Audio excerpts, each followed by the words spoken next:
ihame ry'umunsi nk'uko mubizi turi mu mwaka wo gukira ku buzima bwawe, ku bugingo bwawe, ku gihugu cyawe aho uri hose. Ihame ry'umunsi, umva amasengesho wasenga agahindura ibintu. Ejo twavuze ko wasenga ufasha abakene igihe wiyirije ubusa ugafata ibyo wari burya byawe ukabiha umukene. Yesaya 58.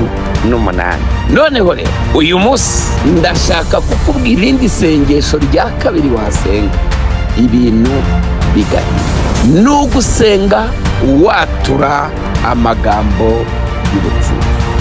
Zaburi 118 umurongo wa 14.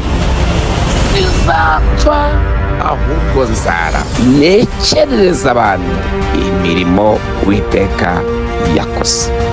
Aya ni amagambo Dawidi yatuye, iriba ryita isengesho ry'ubutsinzi, gusenga yatura amagambo y'ubutsinzi.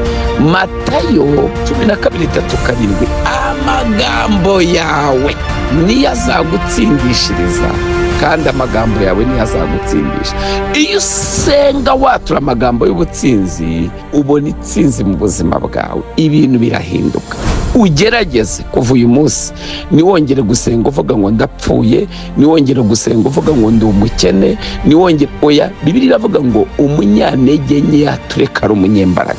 Tangira usenge watura gutsinda, apana gusenga watura gutsindwa. Icyo umuntu atizera nikijya kimubaho, icyo utemera ntigishobora kuba ku buzima bwawe. Shoje nkubwira ngo ibukuriwe biri mu bigize amahanga.